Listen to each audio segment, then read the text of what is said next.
Unfazed by the situation, he kindly invited me for a coffee chat at a nearby cafe. Driven by curiosity, I accepted, making it clear that I would pay. It was important to me that he knew I didn't expect anything from him.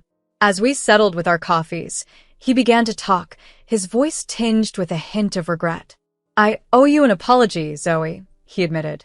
"I was too stubborn to reconnect with your mother after she made her decisions.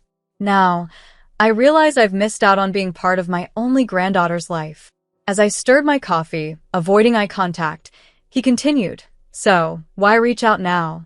He sighed, the years visible in his gaze. "I want to make things right. I'd like to support your education if you'll allow it." His proposal took me by surprise. Attending college had always seemed like a distant dream due to financial constraints. "I need to discuss this with my mom," I replied. Later at home, I shared the encounter with my mom. She remained silent for a while, pausing from her dinner preparations. Finally, she wiped her hands on her apron, took a deep breath, and said, "Zoe, I've been angry at your grandfather for many years, but perhaps it's time to forgive. If this is what you want, I'll support you." Starting at Preston University felt like entering a new world. Armed with secondhand books and modest clothes, I felt out of place among peers who casually chatted about luxury vacations. Nervously clutching my notebook, I took a seat at the back of my first class, hoping to blend in. "Is this seat taken?" a friendly voice asked. I looked up to see a guy with a warm smile. "No, it's all yours," I responded, making room. "I'm Logan," he introduced himself, offering a handshake. "Zoe," I replied, touched by his easygoing nature. "So, Zoe, ready to conquer the world of finance?" he asked with a playful sparkle in his eyes. "As ready as I'll ever be," I managed to smile, feeling slightly more at ease. University life was a whirlwind of new concepts and intense studying. Despite feeling like an outsider, I was determined to excel. One day, after a tough lecture, I heard some classmates planning a study group.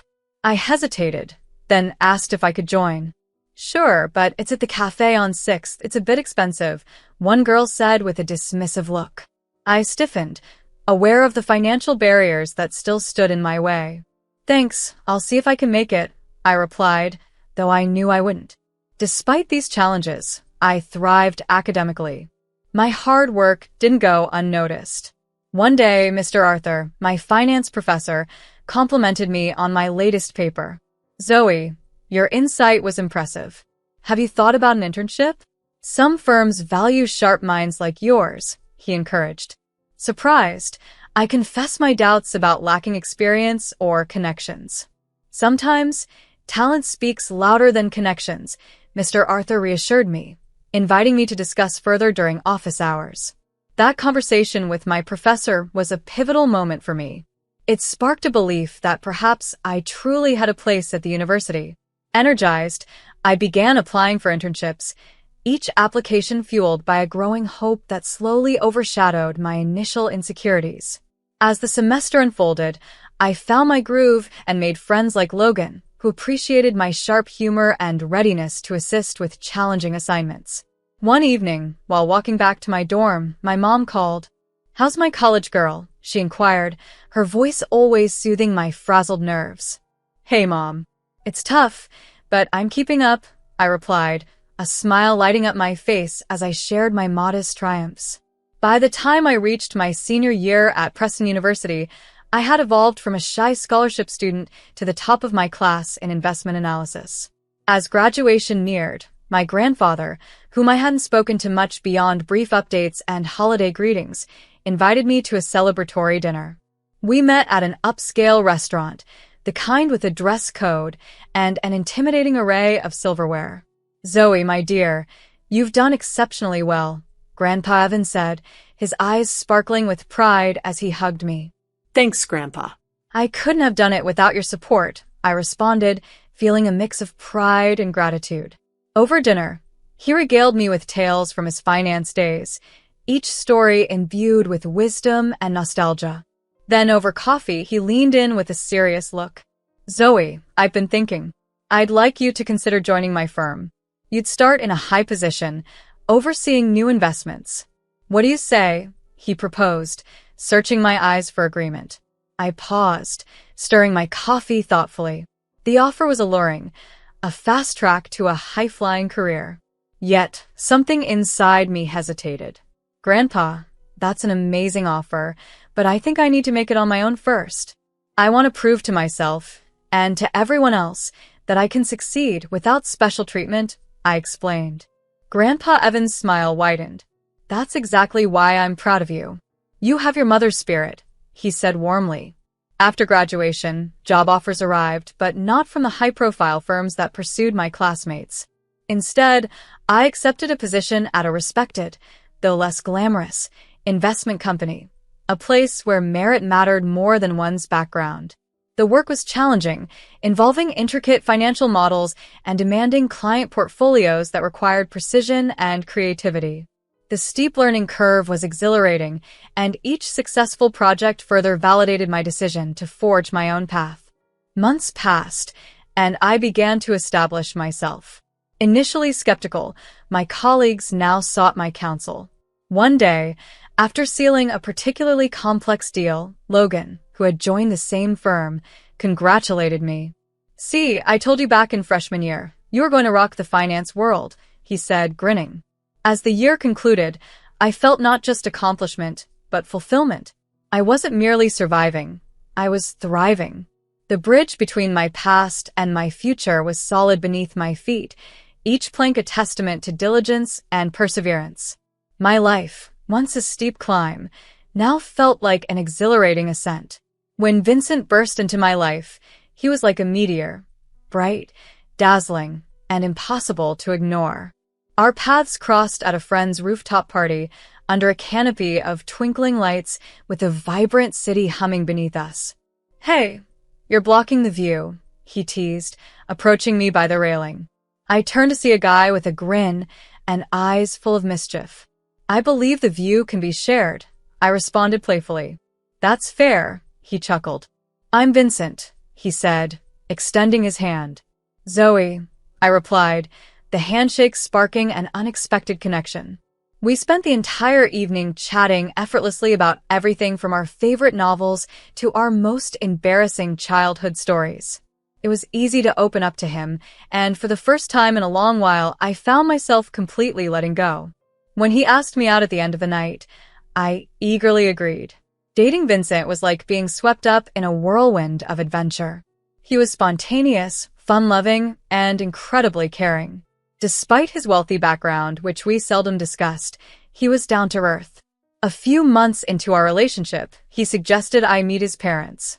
I felt nervous, aware that these were influential people in society. "You'll love them," Vincent reassured me as we drove to their grand mansion one evening. "They're really looking forward to meeting you." However, the reality was far less welcoming. The dinner took place in their sprawling, perfectly styled home. As we entered, I immediately sensed a change in atmosphere. His mother, a regal figure with piercing eyes, greeted us with a cool demeanor. "Mother, this is Zoe," Vincent introduced me, his smile wavering in the cool air of the opulent dining room. Zoe," his mother remarked, her tone smooth yet icy. "Vincent tells us you work in finance." "How quaint." I clenched my jaw at her patronizing tone but managed a polite smile. "Yes, I've been with Hollinger Investments for some time now." And before that, I was cut off as Vincent's father interjected, his curiosity tinged with disdain. "Vincent mentioned something about a cafe?" "Yes, I worked part-time at a local cafe during college," I replied, striving to maintain my composure despite their judgmental undertones. An awkward silence followed until his mother abruptly stood. "Well, if you'll excuse me, I need to check on the dessert." She left the room without another word. Dinner continued with strained conversation, mostly driven by Vincent in an effort to bridge the uncomfortable silence. Leaving that night, the relief was palpable. The following weeks were challenging. I encountered whispers and disparaging looks from family and friends at events. I was always seen as the outsider, the waitress turned analyst, forever defined by my past rather than my present. Then came the ultimatum. His mother invited me for tea, a meeting that turned out to be a cold, calculated confrontation.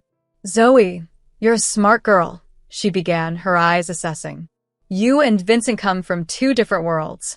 I'm prepared to offer you an incentive to end this relationship amicably.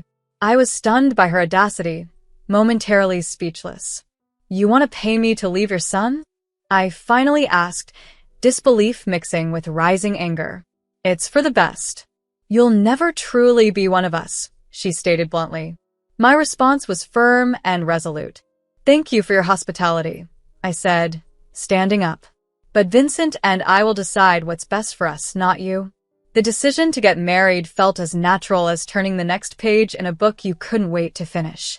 Vincent and I were deeply in love, ready to begin our lives together, united by our feelings and undeterred by external pressures. Before we could set a wedding date, Vincent's mother insisted that we meet with their family lawyer to draft a prenuptial agreement. In the lawyer's lavish office, she outlined the terms with a clinical detachment that unsettled me. It's nothing personal, dear, she said, her voice smooth and emotionless. It's just our way of protecting our assets. You'll have yours, and Vincent will have his. I understand, I replied, maintaining a composure I hardly felt. I don't want anything that isn't rightfully mine. I'm marrying Vincent, not his wealth. The lawyer took diligent notes, while Vincent's mother offered a tight, almost surprised smile. Very sensible, she remarked. Despite the awkward start, Vincent and I opted for a simple wedding. No grand affair, no society pages, just us and our shared commitment. On a brisk morning, we drove to City Hall for the ceremony. Sitting in the car, waiting for our turn, Vincent grasped my hand. You sure about this? He asked softly. Doing it like this, without anyone else? I squeezed his hand, reassuring him with a smile. I've never been more sure of anything. It's about us, not them. We don't need a crowd. He nodded, though his furrowed brow betrayed his concern about his parents' reaction. My parents won't like this, he admitted. I know, I said gently, but it's not their decision. And who knows? Maybe they'll come around eventually. The ceremony was brief, yet beautiful in its simplicity.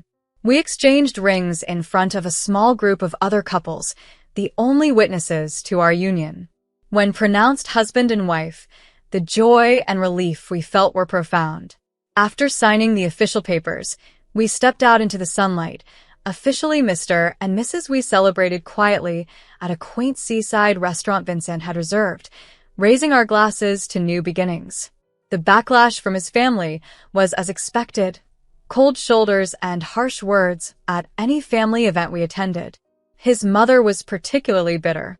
You've made your bed, now lie in it, she hissed during one tense dinner. Vincent's father was more resigned, but equally disappointed. Vincent was caught in the middle, trying to mend the growing rift between me and his parents, but each attempt seemed to only widen it. At one gathering, his mother cornered me in the kitchen, her voice a venomous whisper. You think you've won him, but you'll never really be part of this family, she warned. Facing her calmly, I replied, I don't need to win anyone. Vincent chose me, and I chose him.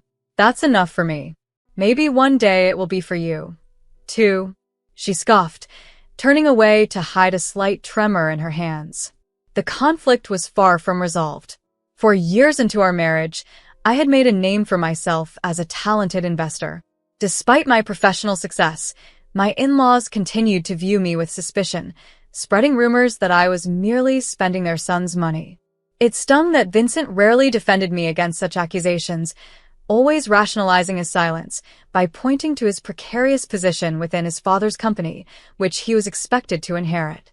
I don't want to rock the boat, he'd say, which hurt deeply. The distance between us grew as I navigated the challenging waters of our personal and familial dynamics, striving to maintain my independence and integrity in the face of ongoing skepticism. I dedicated myself to my career and to making a meaningful impact wherever possible. My efforts led me to join a charity that supported underprivileged children, and I contributed $380,000 to their initiatives. This commitment not only fulfilled me, but also earned me an invitation to a high-profile charity dinner at an upscale hotel, a gathering spot for the city's philanthropic elite.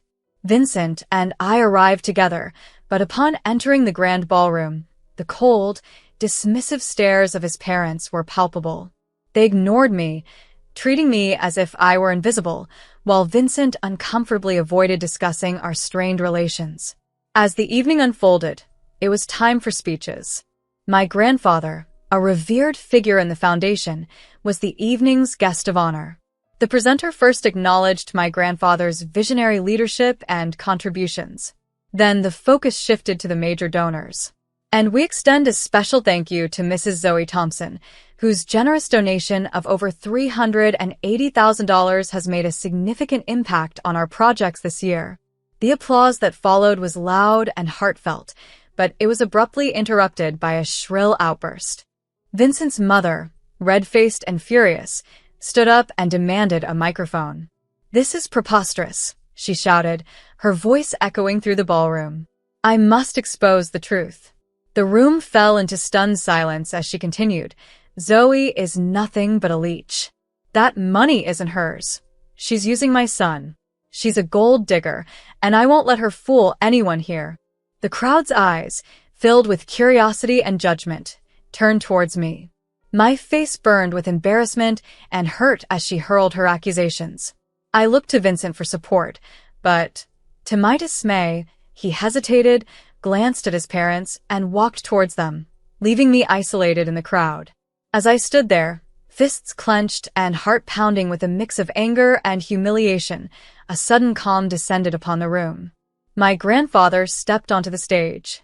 "Ladies and gentlemen, please, may I have your attention for just one more moment," he announced, his voice commanding silence. Everyone's gaze shifted to him, filled with respect and curiosity. "Zoe, please join me up here," he said, extending a hand towards me. Nervous, but trusting him completely, I made my way to the stage, feeling every eye on me. As I reached his side, he took my hand and turned to face the audience, his presence reassuring. "I stand before you tonight not just as the chairman of this foundation, but as a grandfather." The young woman standing beside me, Zoe, is my granddaughter, and I know her better than anyone else here, he declared, causing a collective gasp to sweep through the room. Out of the corner of my eye, I saw my in-laws' shocked expressions, my mother-in-law's mouth agape in disbelief. It was a dramatic revelation that none, especially them, had anticipated. "Zoe has been accused tonight of dishonesty, of being a gold digger," he continued, his tone firm yet tinged with disappointment. "Let me set the record straight. Zoe grew up in humble circumstances, yes, but she has faced more challenges by the time she was a teenager than most face in a lifetime. Zoe had transcended all obstacles through her unwavering dedication and persistent effort." The room fell into a respectful hush as everyone listened intently to his words. "I supported her education financially, but that was the extent of my assistance," he explained. "Her subsequent successes are solely attributable to her own perseverance, intelligence, and ethical standards." Turning to face me, he continued, "Zoe, your achievements are truly remarkable, and I couldn't be prouder. I want everyone here today to understand that after I'm gone, Zoe will inherit not just my wealth, but also the duty to carry forward our cherished philanthropic legacy." The applause that followed was heartfelt and loud, celebrating a man who had just publicly vindicated his granddaughter's honor with such fervor. People rose to their feet, their applause reverberating against the majestic walls, a vivid contrast to the chilly standoff that had just taken place. My mother-in-law, unable to confront the supportive crowd, quickly exited the room, closely followed by my father-in-law, both visibly embarrassed and defeated. Vincent, who had remained quiet throughout the evening, finally approached me, his face a mix of regret and confusion. He seemed about to apologize or make an excuse, but I could not face him this time. I walked past him, head held high, unwilling to pause and listen to his words. The pain was too profound, the betrayal too cutting. His actions had shown me exactly where I stood in his life. The divorce proceeded swiftly and without incident, thanks to our prenuptial agreement and the fact that we had no children. I moved into a modest rented apartment, a space that was entirely my own, free from the oppressive shadows of expectations and scorn that had loomed large in my previous residence. One day, as I sorted through some old documents, my phone rang displaying my mother-in-law's number, a reminder of a chapter 1 had decidedly closed. Curious yet wary, I answered. "Zoe, darling," she began, her tone unusually sweet. "I've been reflecting on everything that happened, and I think we started off on the wrong foot. Why don't you come back? You and Vincent love each other, after all." Her words felt heavy and disingenuous. It was evident that her change of heart was not driven by genuine remorse, but likely by my newly acknowledged inheritance, which had seemingly enhanced my worth in her eyes. "I think you're mistaken," I responded, my voice calm despite the turmoil inside. "There's nothing left for us to discuss. Please, don't call me again." I hung up without waiting for her reply and blocked her number, a small yet significant act of setting boundaries. Months later, I learned through mutual friends that Vincent's family business had collapsed, and their unsustainable lifestyle had forced them to downsize significantly. While I took no joy in their misfortune, it served as a stark reminder of how deceptive appearances can be and how fortunes can change swiftly. A few weeks later, I visited the charity foundation my grandfather supported. As I entered, he welcomed me with open arms. "Zoe, I'm so glad you're here," he greeted. We sat in his office discussing my new apartment and job, and I realized how much I had evolved. The challenges strengthened me. "Grandpa, I think I'm ready to take on more responsibility with the foundation if you're still willing," I ventured, feeling more confident in my path. "Nothing would make me happier," he responded warmly. With my painful past behind me, I looked forward to a future filled with opportunities, ready to shape it as I deemed fit.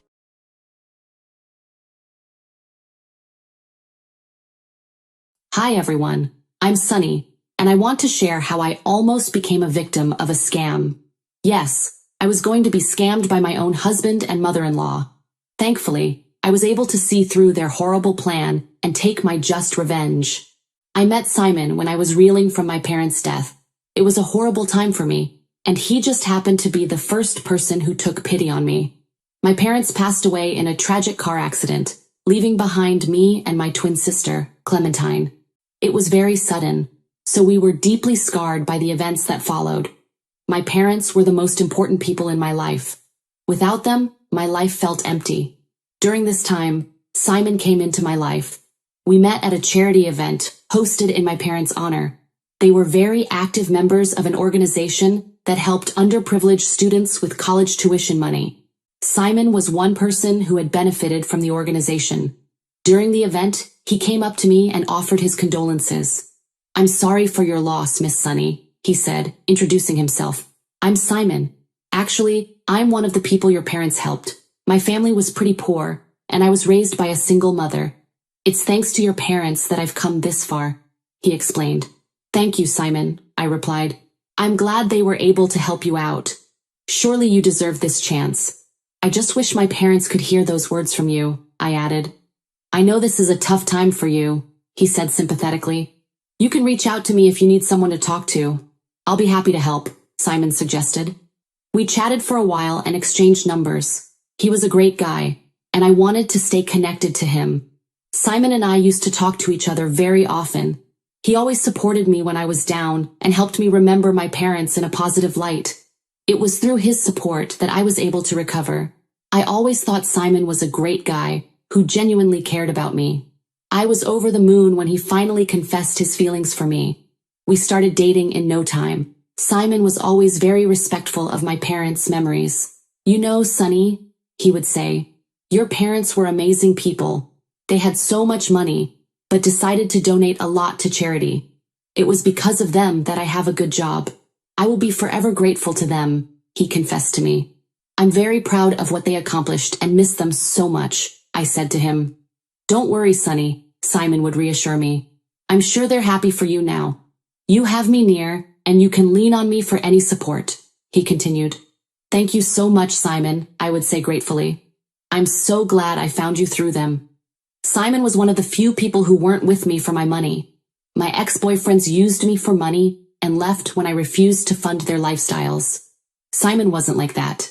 He worked hard and deserved every bit of success he had. Simon even paid for all our dates because he wanted to spoil me. In return, I used to give him a lot of gifts that he liked. We were both working in big companies and earned a lot of money. Still, he insisted I move in with him in his rented apartment. Simon and I dated for about 2 years before he asked me to marry him. I was super excited and said yes. After he proposed, he took me to meet his mother, Carla. From the first meeting, I liked her a lot. She even complimented me during our conversation. "I'm so glad I finally met you," Carla said warmly. "You know, I was waiting to see the girl who has my son charmed. I think he chose well. It was so nice of your parents to help him out. I'm surprised you're not a spoiled girl," she complimented me. "My parents taught me well, Carla," I responded. "I appreciate what I have in life. I also know that money can go any day, so I work hard to earn my living," I added. "It's so nice that you can work for fun," Carla remarked with a hint of condescension. "People like us always work to feed themselves. You could just relax with your huge inheritance." "No one would stop you," she reassured me. "My parents and I never wanted that, Carla. Not all people with money are lazy and snobbish," I said firmly. "My parents didn't even leave me a huge cash inheritance. I can only access a fully paid-for house when I am 25, I remarked. Carla's expression changed. "Wait, so you don't actually have a lot of money?" she asked, surprised. "My son said you do spoil him and have a good amount in your bank." "I don't know why he said that, Carla. He doesn't know my finances that well," I replied, feeling uneasy. The conversation felt very weird to me. From my previous experiences, I could see that this was a red flag. Simon was not around when this happened, so I couldn't confront him then. I decided to talk to him later and not make a scene on the spot. When we went back to his place, I asked him what Carla said. "Simon, why does your mother think I have lots of money? I never told you that. She thinks I have a lot of money in my bank," I questioned him. "Well, you do have a lot of money, don't you?" he responded almost dismissively. "Of course not, Simon. My inheritance is actually only a house, and I can't access it until I am 25. We never talked about these things, so why did you lie to your mom?" I pressed. "It was a simple assumption, Sonny. Anyone would think you have lots of money. I mean, look at your parents," he said, brushing it off. "My parents gave most of their wealth to charity. Also, I didn't like the way your mom spoke to me. It was very disrespectful," I added, my frustration growing. "You are overreacting." "It was just a harmless assumption," Simon said, launching into a rant about how I was overreacting and how it was normal to assume these things. Still, it didn't sit well with me at all. However, I decided to let it go. I was, after all, very much in love with him. Besides, he had never been disrespectful towards me, so for his sake, I decided to look the other way. I wish I hadn't been so naive back then. Both Simon and I decided to have a small wedding with close friends and family. Most of his family lived out of state and couldn't fly in for the wedding. I was a little sad since I was excited to meet them. I later learned that he didn't invite them at all. Instead, he said they weren't close enough to get an invitation. From his side, only his mother and a few friends were present. I had a lot of my family coming for the wedding. Due to my big guest list, I paid for most of the wedding.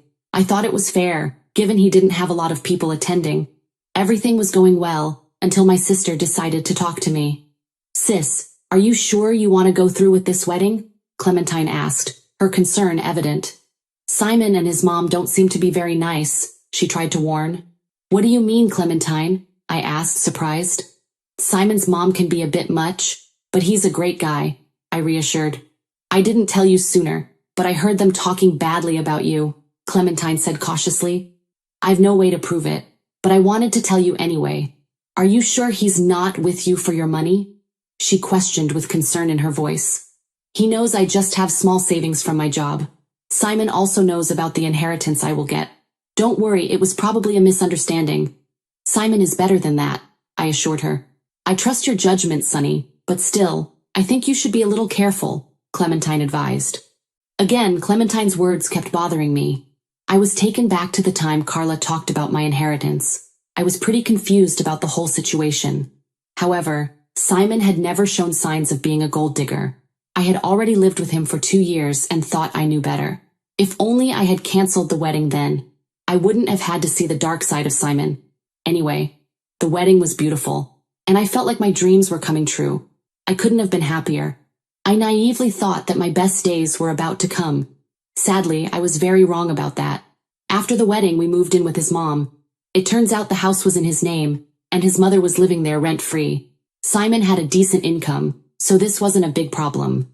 The house was small, but we made it work. Still, I realized that we would need a bigger house when we had kids. One day, I had a very unpleasant conversation with him about this. "Simon, I didn't know this house was yours," I said, trying to make sense of the situation. "Yes, it was my dad's house, but I got it after he died. It's my inheritance. Mom just got some money, so I wanted her to live here as long as she wanted. This is her house too, even if it's not in her name," Simon explained. "Oh, I see. You know, she can continue staying here by herself. We can get a new house when we have kids. They will need a little more space," I suggested. "Don't worry, we can just stay at your house. I'm sure the house set for your inheritance will be huge. You won't need it for yourself. I'll sell this house and we can all just live there.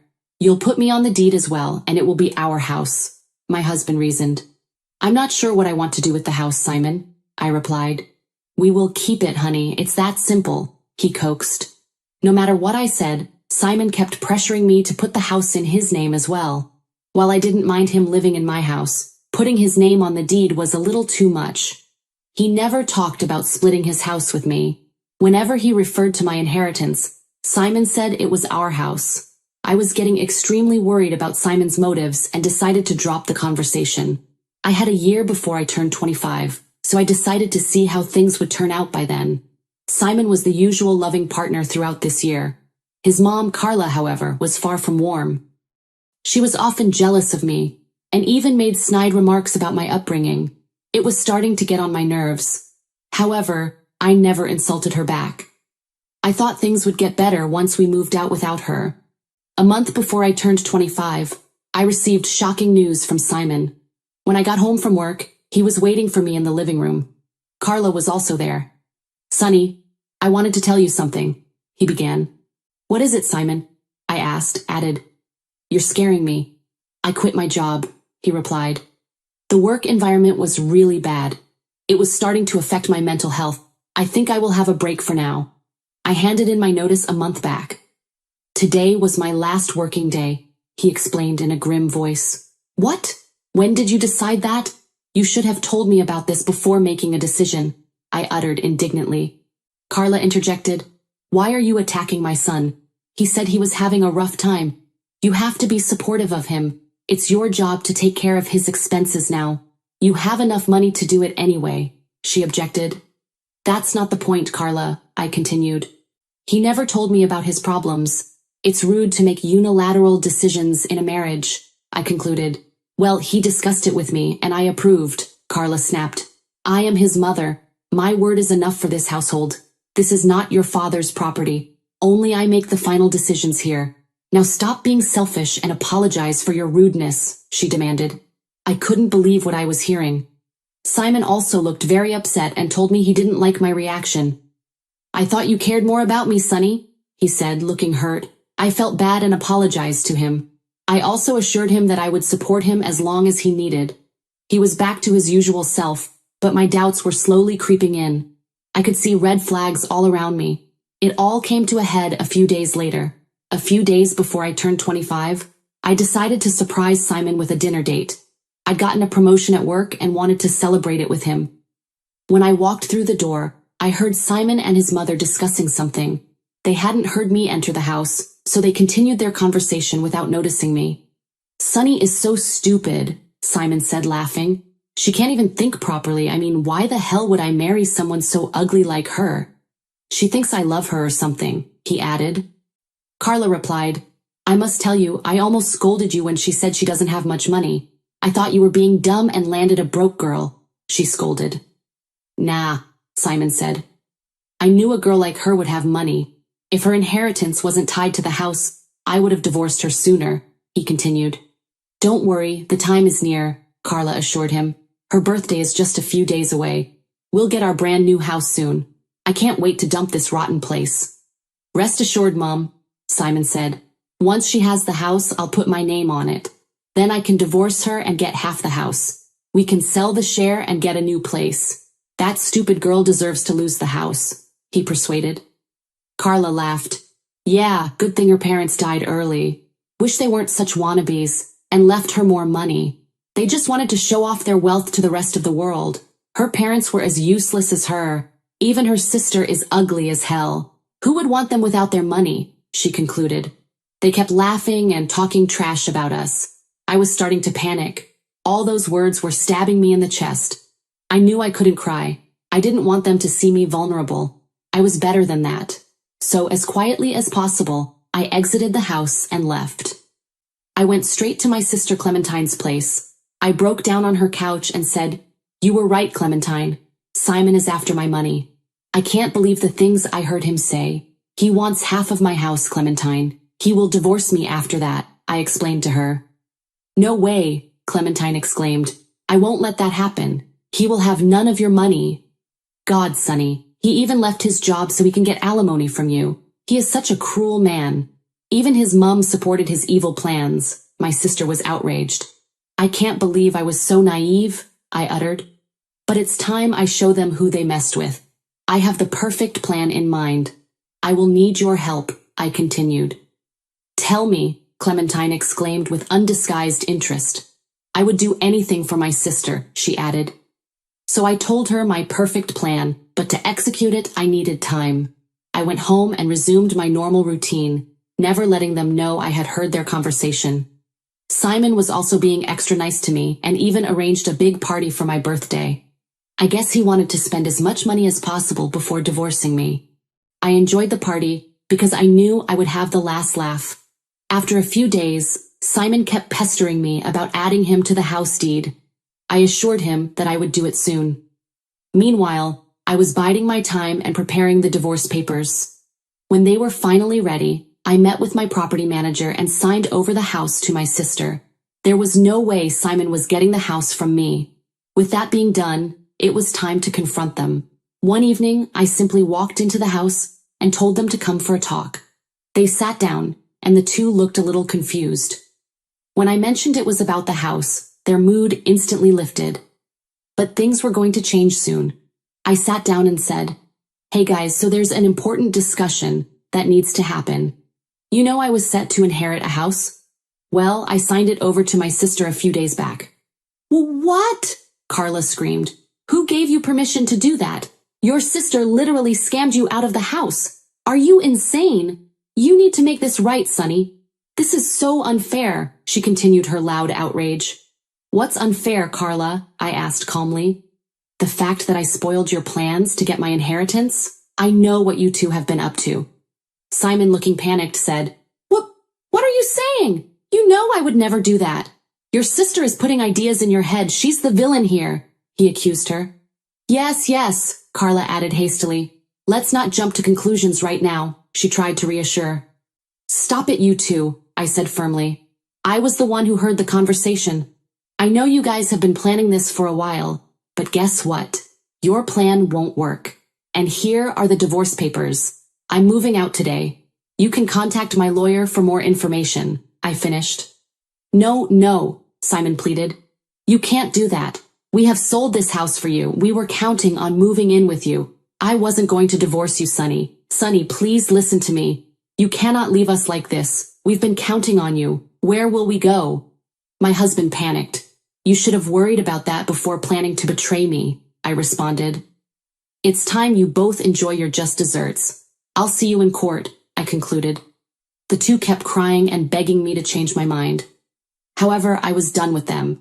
I simply turned around and left. That didn't stop them from trying to contact me. I was away enjoying a nice vacation with my sister in Hawaii. All the while, Simon and Carla alternated from cursing me to begging for help. I learned from my lawyer that Simon and Carla sold the house right after discussing their plan, aiming to get my inheritance. They wanted to keep it a secret from me. Their plan was to move into my house and spend the money from selling their own home before I found out. Luckily, I got to them before they could further their plans. I was furious and asked my lawyer to go nuclear. He did just that. Simon had to spend a lot of money on a good lawyer. Most of the money from the house went to that. Whatever was left was split in half. and one part was given to me. He got nothing from me in return. The judge saw that he had the qualifications to get a job, so he refused to grant alimony. He also berated Simon for being so malicious and even shamed Carla for raising him that way. Even after the divorce was finalized, Simon kept begging me to take him back. He no longer had the means to purchase a trailer, let alone a house. Carla was refusing to go to work, and he couldn't find a good one. You see, since I know a lot of people, word spread fast about my divorce. Everyone was disgusted with them, and no one wanted to offer him a job. He had to move to a more expensive city and live in his car with his mom. I, on the other hand, am doing great. The promotion at work got me into a good position with great pay. Clementine also transferred the house back to me. Sure, it did take me some money, but Simon's inheritance money from the house took care of it. In the end, I was free from a manipulative and low-life husband while getting my best life. I've started to date, and one guy has really caught my attention. I'm not sure what will come out of this relationship, but I think I've grown a lot as a person. I'm happy, and that's all that matters right now.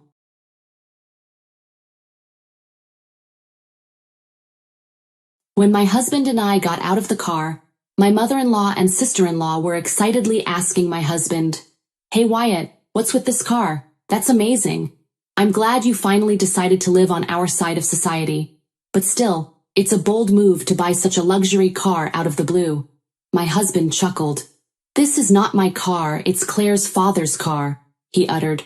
What? My mother-in-law and sister-in-law exclaimed at the same time. Then my parents got out of the car and my in-laws were absolutely stunned when they saw them dressed like that. My sister-in-law whispered, "What an expensive-looking suit. And I've seen that outfit before. It's such a high-end brand. Why are Claire's parents wearing such expensive stuff?" she asked, dumbfounded. "My name is Claire. I'm a 28-year-old office worker. I married my husband Wyatt last year. He has always been kind to me since we've been dating, and he's always taken good care of me. I was so happy to be able to marry him. We share the household chores because we both work. My husband has lived alone for a long time and is perfect at doing house chores. He is a better cook than I am, depending on what we cook. We support each other and live a very happy life. However, there are people who stand in the way of our happy married life. My in-laws. They assume that I'm poor and say whatever they want to bully me. Why do they assume that I'm poor? I think it was probably because of the dinner party where we greeted each other's families before our marriage. My in-laws are a family of 4. My parents-in-law, sister-in-law, and my husband. My father-in-law was a banker and was reasonably wealthy. Everything he wears has a brand name. They seem to think that wearing expensive things is a status symbol. By the way, my husband was the only one in the family who was not interested in such things. He buys second-hand clothes on the internet and wears them to the point that he thinks they are already worth the original price. So when I met my in-laws for the first time, they had personalities and tastes that I couldn't imagine from my husband. I even wondered if my husband was adopted. It seems that the reason why my husband lived alone for so long is because he didn't share the same values as the rest of his family. He started living alone as soon as he entered college. Because my in-laws thought that being rich was what mattered most. When they met me and my parents for the first time, I got a very bad impression of them. My father runs a small factory. As soon as they found out, my in-laws and sister-in-law made fun of him. He runs a factory, and yes, he might be a president, but a factory with a name I've never heard of must be poor for sure, my mother-in-law said dismissively. A big bank where I work would never give him a loan, she added. To speak in such an abusive manner, even though this was the first time we met, I questioned the character of my in-laws. I would have been furious if my husband had not apologized to me in advance. My parents had also been briefed by my husband on the situation, so they were calm even when my in-laws made fun of us. My father said calmly, "Well, it's true that we run a small business, but thankfully we're able to continue working. We're able to pay our employees' salaries."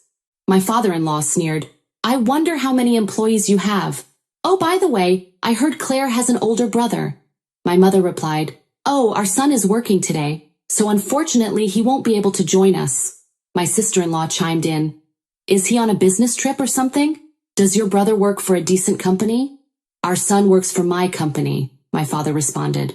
When my father said that, the in-laws all laughed at once. You mean it's a family business? A family that can't even take a day off must not be running the business very well, my mother-in-law jeered. They kept saying terrible things about my family. My husband repeatedly told them to stop their behavior, but they ignored him completely. Eventually, he had to insist that they leave. Because of this, I developed a poor opinion of my in-laws, especially since they had mocked my family. To be honest, some people might cancel the marriage if something like this happened, but I love my husband more than that, so I decided to marry him. As long as I don't get involved with my in-laws, we can live peacefully and happily. In fact, my husband doesn't like his family either, and I was quite angry at them for making fun of my family. Because of this, we didn't visit my in-laws unless we really needed to. But about a year after we got married, I guess they got tired of us not showing up at all. They started to force us to get involved with them. My mother-in-law and sister-in-law came to our house often.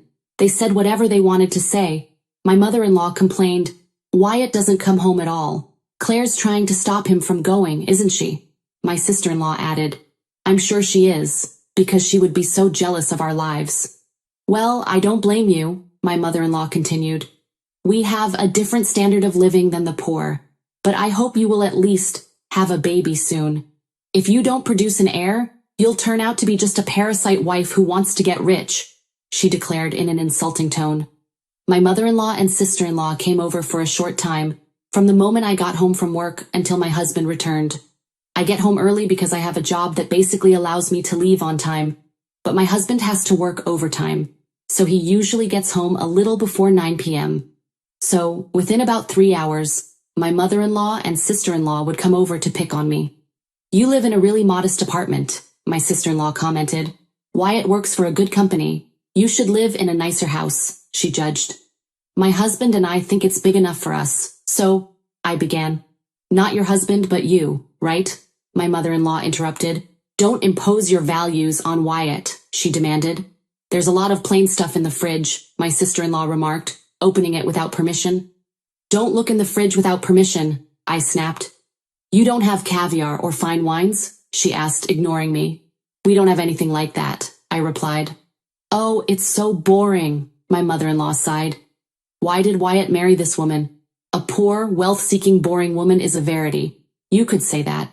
But if you try to touch our money, even a little bit, you'll be sorry. We'll erase you from society," she concluded. My mother-in-law and sister-in-law would make fun of me, threaten me, ridicule me, and then leave. I would talk to my husband about it and he would scold them, but they continued to come over without showing any sign of remorse. They ambushed me at my apartment when I came home. I felt depressed to come home every time. How on earth could they get tired of picking on me? But my mother-in-law and sister-in-law kept trying to bully me. I had a mental breakdown. I tried to pass the time at a cafe until my husband finished work. Then I would go home with my husband. When my mother-in-law and sister-in-law saw me coming home with my husband, they said, "You're like a pest, taking away Wyatt's freedom like that." It's actually more disgusting that they waited outside for 3 hours and tried to agonize me. My husband was so disgusted that he even went so far as to ask my father-in-law for help. My husband talked to my father-in-law, but he is just like my mother-in-law. He said that a poor wife is a rarity for them. If things continue as they are, our marriage will be threatened. I decided to use the last resort. I know it's not something I'm very fond of doing, but my in-laws have made me angry, so I will not relent. A few days later, my husband and I went to visit my in-laws. They were over the moon when we told them that we would be coming together, but when we arrived, I was horrified to hear my mother-in-law saying, "I'm so happy to see Claire for the first time in a long time." Apparently, the hypocrisy gave her great pleasure. Later, we went to my in-laws' house for the weekend. When we arrived by car, my in-laws rushed out of the house and excitedly asked my husband, "Hey Wyatt, what's with this car? That's amazing. I'm glad you finally decided to live on our side of society." But still, it's a bold move to buy such a luxury car out of the blue, isn't it? My husband chuckled and said, "This is not my car, it's Claire's father's car." My in-laws froze for a moment. What? My mother-in-law and sister-in-law said at the same time. Then, my parents got out of the car. My in-laws were absolutely stunned. when they saw the two of them dressed in expensive-looking suits. My mother-in-law whispered, "I've seen that outfit before. It's such a high-end brand. Why are her parents wearing such expensive stuff?" she uttered perplexedly. Finally, my brother got out of the car, 6 feet tall, standing like a model. My sister-in-law's eyes lit up when my brother came out wearing the same high-end brown suit as my father. She asked, "Who is that handsome guy?" "Nice to meet you," my brother said confidently.